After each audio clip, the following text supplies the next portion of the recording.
नमस्कार, India voice देख रहे हैं आप। आपके साथ मैं हूं बबीता। पटना के फुलवारी शरीफ में पीएफआई की साजिश मामले में गिरफ्तारियों का दौर जारी है। अतहर परवेज और जलालुद्दीन को लेकर सनसनीखेज खुलासे हो रहे हैं। पटना पुलिस को की गिरफ्त में आए इलियास ताहिर को लेकर एक के बाद एक बड़े खुलासे हो रहे हैं।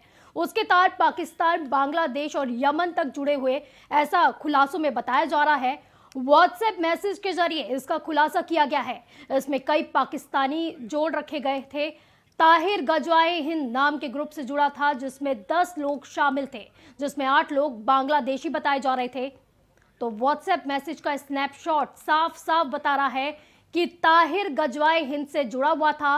इस बात को कैमरा पर उसने खुद भी कबूला है।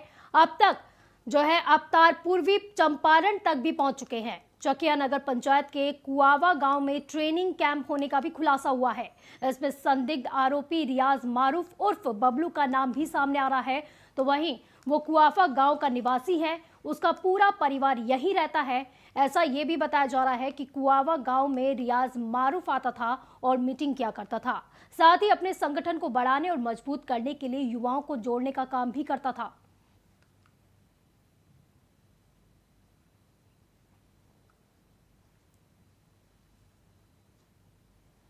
तो ज्यादा जानकारी के लिए रजनी हमारे साथ जुड़ गई है, हमारी संवाददाता। रजनी, कई बड़े खुलासे हुए हैं व्हाट्सएप के जरिए। और देखिए, सबसे पहले ये बता दूं कि पीएफआई और गजवाए हिंद ये दोनों अलग अलग दो मामलों की तहकीकात कर रही है पुलिस। गजवाए हिंद है, ये 2023 में यानी अगले साल देश में कुछ बड़े पैमाने पे ये साजिश रच रहे थे देश को बर्बाद करने की। और ये जो पीएफआई है, ये देश की आजादी के 87 पर ये पूरी तरह से भारत को हिंदुस्तान से हटाकर पाकिस्तान बनाने की, अपने पाकिस्तान में मिलाने की साजिश रच रहा था। और इसको लेकर जो 26 लोगों पर एफआईआर दर्ज हुआ था, उसमें 2 लोगों की गिरफ्तारी जो परसों हुई थी, उनके निशानदेही पे लगातार पूरे बिहार में छापेमारियां चल रही हैं। बताते चलो कि ये स्लीपर सेल के तौर पे काम कर रहे थे। कहीं ये प्रोफेसर के तौर पे, कहीं ये मस्जिद में नमाजी के तौर पे, कहीं अगर बात करें तो ये वकील भी थे। और इस तरह से जिनकी शिनाख्त हो रही है, उस आधार पे इनकी ठिकानों पे छापेमारियां चल रही है। बताते चलो कि आज मोतिहारी के चकिया में छापेमारी हुई है। हालांकि वो जो रियाज का नाम सामने आ रहा है, वो रियाज नहीं वहां पे मिल पाया है। वहीं दूसरी ओर बताते चलो कि आज नालंदा में भी छापेमारी, नालंदा में भी तफ्तीश जारी है, क्योंकि नालंदा से भी एक स्लीपर सेल का नाम आ रहा है सामने, लेकिन जब से उसका नाम सामने आ रहा है वो अंडरग्राउंड हो गया है। ऐसे ही छपरा से भी नाम सामने आ रहे हैं। तो बिहार में जहां जहां से ये जो 26 लोग हैं, 26 लोगों पर जो एफआईआर दर्ज हुआ है, जो स्लीपर सेल बनकर काम कर रहे थे, जिनको ट्रेनिंग दी जा रही थी, जिनकी ट्रेनिंग 6 और 7 जुलाई को पटना में हुई थी, और उस ट्रेनिंग के बाद ये अपने अपने क्षेत्र में जाकर और अपने लिए स्लीपर सेल तैयार कर रहे थे। यानी ये जो नेक्सस था, इस नेक्सस में कौन कौन से लोग जुड़े हुए थे, इनकी बहुत कुछ पुष्टि कर ली है पुलिस ने, और उस आधार पे उन लोगों की तहकीकात जारी है। हालांकि वहां पे पहुंचने पर बहुत ही मीडिया को बहुत मशक्कत करनी पड़ रही है, क्योंकि वहां के जो लोग हैं, लोकलाइट हैं, वो ये एहसास करा रहे हैं कि उन्हें कुछ भी नहीं पता है। और हालांकि कुछ नहीं पता होने के बावजूद भी मीडिया को काफी इनके आक्रोश का सामना करना पड़ रहा है। लेकिन अब पुलिस और तमाम जो सुरक्षा केंद्रीय और राज्य की सुरक्षा एजेंसियां हैं, वो उन 2600 नाम को के ठिकानों पर लगातार तलाशी ले रही है। और वहां से जुड़े हुए जो भी उनके तार हैं, या फिर वहां पे कहाँ जिन जिन क्षेत्रों में ये जाकर ट्रेनिंग दे रहे थे, जैसे चकिया की अगर बात करें तो चकिया में कुछ दिनों पहले इन्होंने एक ट्रेनिंग कैंप कर रखा था। अगर नालंदा वाले स्लीपर सेल की बात करें तो ये जो स्लीपर सेल है, ये ना सिर्फ पीएफआई के लिए काम कर रहा था, बल्कि पिछले चुनाव में भी ये काफी देश विरोधी चुनाव में सरकार विरोधी। बिल्कुल रजनी, क्योंकि देखा जा रहा है जिस तरह से आपने बताया, छापेमारी लगातार जारी है। वहीं पर ये भी कई खुलासे हुए हैं कि अलग अलग विभाग से जुड़े हुए थे। तो इससे साफ नजर आ रहा है किस तरह से ये पहले से ही प्लानिंग कर रहे थे। अलग अलग विभागों में ये लोग कार्यरत हैं और अलग अलग विभागों से ही ये लोग आ रहे हैं, और किस तरह से इतनी बड़ी प्लानिंग रची जा रही थी। वहीं पर जो देश में इस समय हालात बने हुए हैं, अलग अलग जगहों पे दंगे हुए, हिंसा हुई, और वहीं पर जो है कन्हैया लाल का भी हमने इंसिडेंट देखा है। तो साफ नजर आ रहा है कि कितनी बड़ी प्लानिंग ये पहले से की जा रही थी। रजनी, बिल्कुल देखिए, ये चूंकि ये जो गजबाए हिंद का जो हमने गजबाए हिंद की बात करी है, जिसमें जो व्हाट्सएप चैट के जरिए 2023 डायरेक्ट को लेकर एक ग्रुप बनाया गया था। उस ग्रुप ने जो बिहार में या पूरे देश में जो आतंकी साजिश रचने का जो प्लान किया था, जिसका खुलासा कल हुआ है, तो वो जो ताहिर है, जो गजबाए हिंद का सदस्य जो कल पकड़ा गया, आज उसके पिता वहां पहुंचे हुए थे और उसके पिता का ये कहना था कि जो उनका पुत्र है वो मानसिक रूप से कमजोर था और वो घर में रहता था। हाँ, ये जरूर था कि जो भी गड़बड़ियां हुई हैं वो मोबाइल के जरिए ही हुई हैं, क्योंकि कभी भी अगर उससे मोबाइल ली जाती थी तो वो घर में मारपीट शुरू कर देता था, या फिर मोबाइल अगर उससे मांगने की कोशिश की जाती थी तो कई दफे उससे मोबाइल अक्सर देखा गया है, क्योंकि जब भी ये आतंकी पकड़े जाते हैं तो परिवारजनों की तरफ से यही स्टेटमेंट दिखाई देता है कि उनकी मानसिक तौर पर वो बीमार थे, उनकी मानसिक हालात सही नहीं थी। या हमने गोरखनाथ के इंसिडेंट में भी देखा है, कई बार जो है माँ बाप यही दलीलें देते हुए दिखाई देते हैं अक्सर। बिल्कुल देखिए, अपनी ओर से सफाई के तौर पे उन्होंने ये पेश करनी शुरू कर दी कि मानसिक स्थिति ठीक नहीं थी। लेकिन अगर मानसिक स्थिति ठीक नहीं थी और वो मिशन 2023 चला रहा था और इतनी बड़ी साजिश रच रहा था, यानी कहीं ना कहीं इसके घर वालों को भी इस बात का अंदेशा था। बिल्कुल, कहीं ना कहीं घर वालों को भी पता था, लेकिन वही है कि दलीलें दी जाती हैं कि मानसिक तौर पर वो बीमार था। बहुत बहुत शुक्रिया आपका इन तमाम जानकारी के लिए रजनी। बढ़ते अगली खबर की ओर, जो उत्तर प्रदेश की राजधानी लखनऊ से आ रही है, जहां पर लखनऊ में लुलु मॉल के बाहर एक बार फिर से हिंदू संगठनों के लोगों ने विरोध प्रदर्शन किया है। सूचना के बाद मौके पर पहुंची पुलिस ने सभी प्रदर्शनकारियों को हिरासत में ले लिया है। बताया जा रहा है कि प्रदर्शनकारियों के हाथों में भगवा झंडे थे। इस दौरान प्रदर्शनकारी जय श्री राम के नारे भी लगा रहे थे। वहीं इस दौरान प्रदर्शनकारियों की पुलिस कर्मियों से झड़प भी हो गई, जिसके बाद उन्हें हिरासत में ले लिया गया है। पुलिस ने इन्हें खींच कर बस में भरा। कुछ देर तक प्रदर्शनकारियों की पुलिस से लुका छिपी भी चलती रही। पुलिस ने मॉल के चारों तरफ दौड़ा कर प्रदर्शनकारियों को ढूंढा। ये सभी खुद को हिंदूवादी संगठन से जुड़ा हुआ बता रहे थे और मॉल में हनुमान चालीसा पढ़ने पहुंचे हुए थे।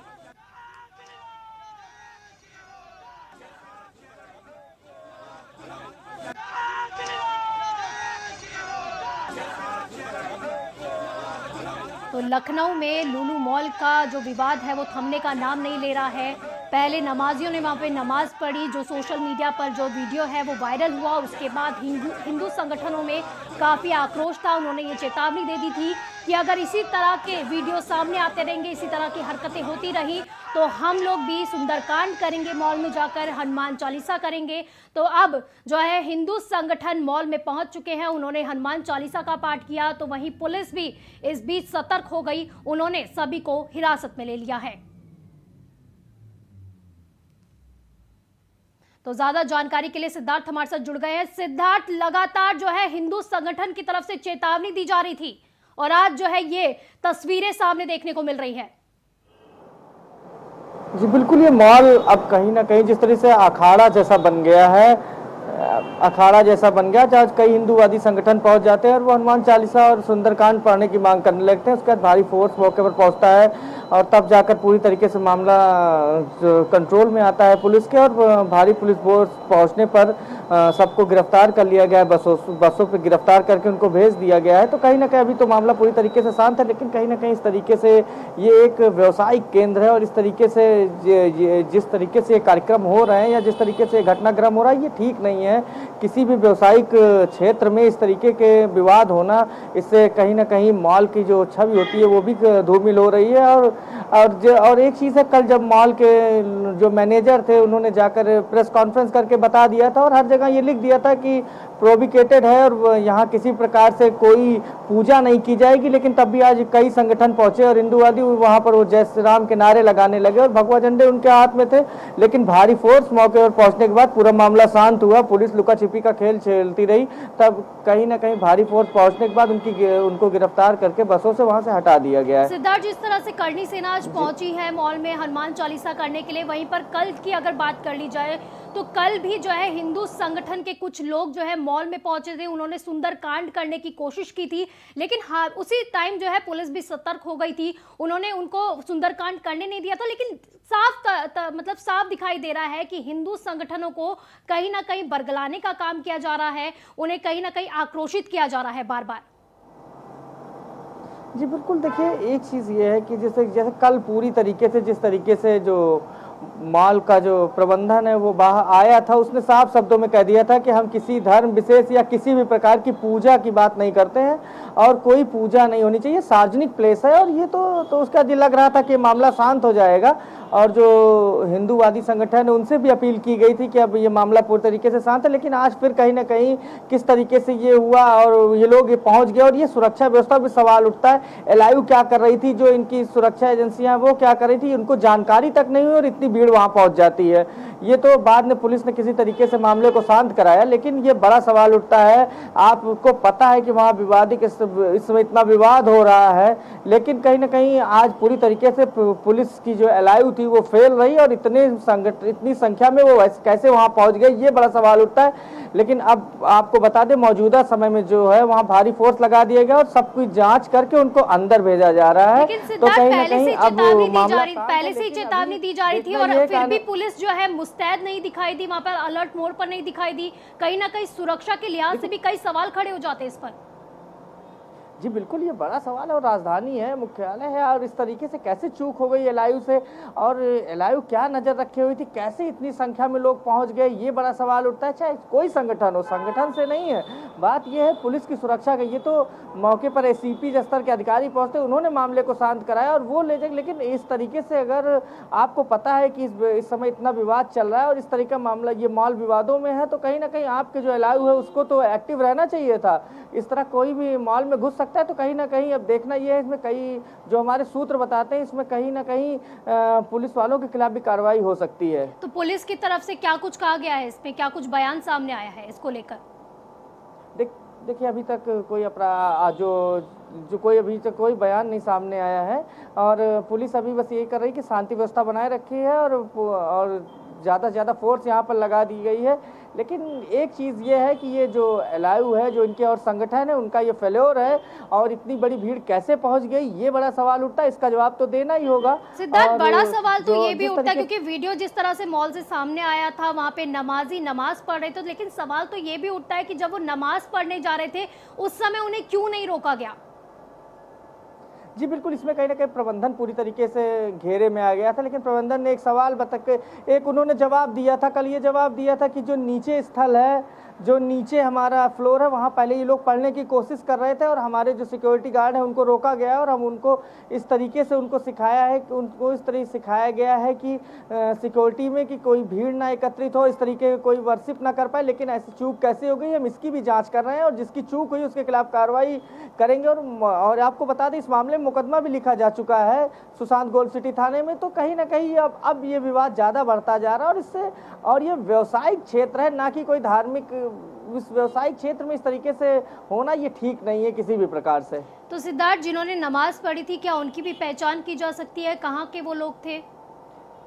जी बिल्कुल, पुलिस उन सीसीटीवी फुटेज को खंगाल रही है, कहाँ से आए थे और किस तरीके से ये लोग आए और एकत्रित होकर नमाज पढ़ के चले गए। और बता दें आपको, ये सेकंड फ्लोर है जहाँ ये लोग नमाज पढ़े थे। तो कहीं ना कहीं ये बड़ा मामला होता है कि कैसे ये अंदर घुस गए और फर्स्ट फ्लोर नीचे वाले जब ग्राउंड फ्लोर पर रोक दिया गया था, तो कैसे ये ऊपर जाकर नमाज पढ़ लेते हैं। उसके बाद फिर दूसरा वीडियो वायरल हो जाता है, वो ग्राउंड फ्लोर का हो जाता है। तो इसलिए और जब ये आग में घी का काम करता है, तो कहीं ना कहीं इस तरीके से इसको रोकना होगा और सख्ती करनी होगी। केवल पोस्टर लगा देने से कि ये प्रोहिबिटेड है, इससे प्रोहिबिटेड से नहीं होगा। आपको काम करने होंगे, आपको रोकना होगा, पुलिस का भी सहयोग लेना होगा और धीमे धीमे जो लोग हैं उनको भी समझाना होगा। और आप किसी भी धर्म के हों, सीधे बताइए, सार्वजनिक प्लेस में इस तरीके से नहीं किया जाता। तो कहीं ना कहीं अब मामला पूरी तरीके से अब ये तूल पकड़ता जा रहा है। बहुत बहुत शुक्रिया सिद्धार्थ, आपका इन तमाम जानकारी के लिए। बढ़ते अगली खबर की ओर, जहां पर यूपी के बुंदेलखंड क्षेत्र अब विकास की नई रफ्तार छूने के लिए तैयार हो गया है।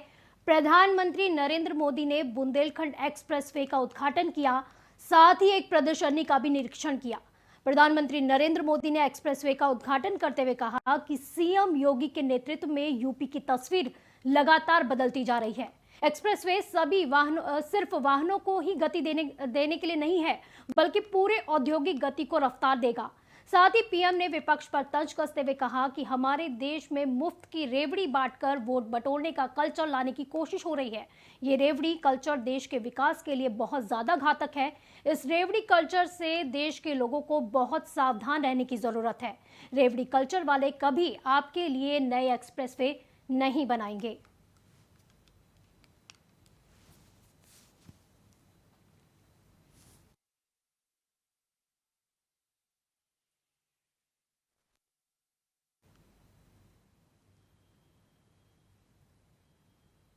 तो ग्राफिक्स के जरिए आपको समझाते हैं। बुंदेलखंड में विकास की सुपर स्पीड, 296 किलोमीटर लंबे एक्सप्रेसवे 14,850 करोड़ रुपए की लागत से हुआ तैयार।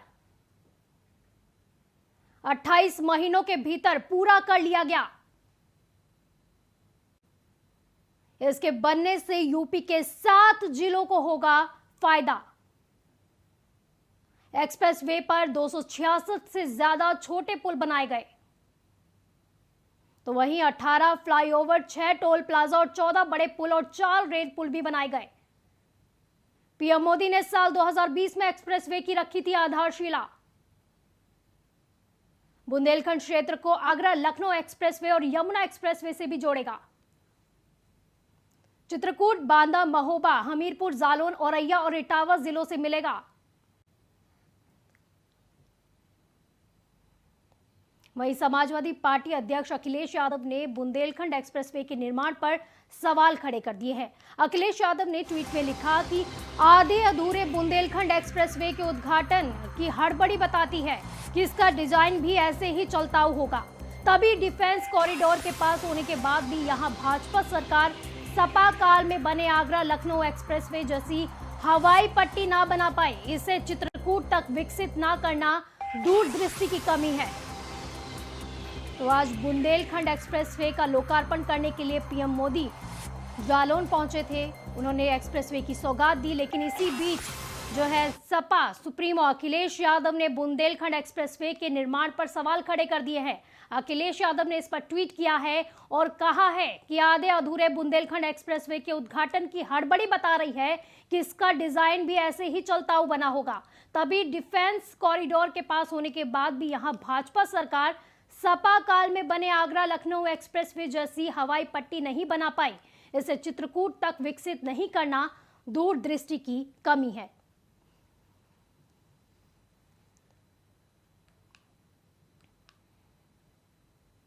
वहीं कन्नौज में ध्वस्त बिजली व्यवस्था के खिलाफ सपा ने विरोध प्रदर्शन किया। दर्जनों सपा कार्यकर्ताओं ने बिजली विभाग के खिलाफ विरोध जताते हुए नारेबाजी की और बिजली व्यवस्था को दुरुस्त करने की मांग करते हुए ज्ञापन भी सौंपा। वहीं मांग न पूरी होने पर सपा कार्यकर्ताओं ने सड़कों पर उतरकर बड़ा आंदोलन करने की चेतावनी भी दे दी है।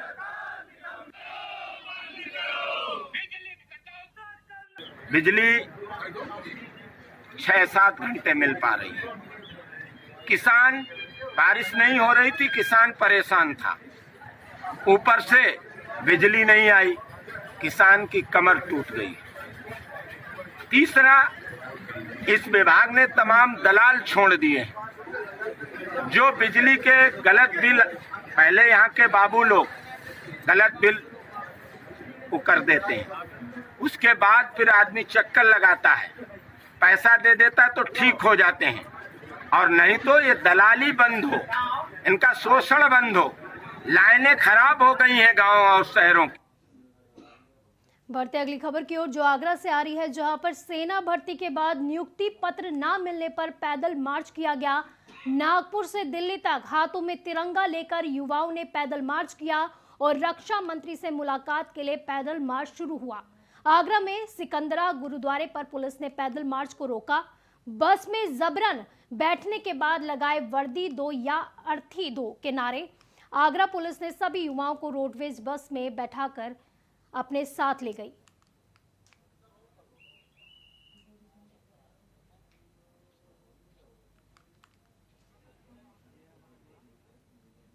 वहीं भदोही पुलिस के प्रयास से युवक की घर वापसी हुई है। पुलिस ने विदेश मंत्रालय की मदद से युवक की घर वापसी कराई। दरअसल भदोही जनपद का एक युवक सऊदी अरब के जेद्दा शहर से पिछले कई महीनों में फंसा हुआ था। एग्रीमेंट खत्म होने के बाद भी जिस कंपनी में वो काम कर रहा था, उस कंपनी के द्वारा युवक को घर नहीं आने दिया जा रहा था। युवक और उसके परिजन लगातार प्रशासन और सरकार से मदद की गुहार लगा रहे थे। बेसिक सैलरी के अलावा हमें कुछ नहीं दिया, और सैलरी भी दिया तो 6-6 महीने की दिया, कभी 7 महीने पे, कभी 8 महीने पे। और प्रताड़ना हर तरह से उन्होंने कोशिश किया, सताया तड़पाया लोगों को। प्लस जब हम आने के लिए बोले, क्या कहेंगे? आपके बेटे जो है वो सऊदीया से आ गए हैं, घर कैसा लग रहा है आप लोग? आ गए हैं आत्मा ईश्वर आप ही लोग, जिसके आप ही लोग को तो लाया है। नाम सोनपुर डी थाना कोरोना जनपद भदोई के एक व्यक्ति श्री राकेश उपाध्याय 2019 से सऊदी अरेबिया में थे। इनका एग्रीमेंट समाप्त होने के बावजूद लगभग 1.25 साल से ये वहाँ पर फंसे हुए थे। इनके परिजनों और इनके शुभचिंतकों ने इस व्यथा को ट्वीट के माध्यम से व्यक्त किया था। इनकी व्यथा का तुरंत संज्ञान लेते हुए भदोई पुलिस ने इनकी समस्या को विदेश मंत्रालय को इनकी समस्या के बारे में अवगत कराया। विदेश मंत्रालय ने इस पर तुरंत कार्रवाई करते हुए भारतीय। इस बुलेटिन में फिलहाल के लिए बस इतना ही। आप देखते रहिए इंडिया वॉइस। नमस्कार।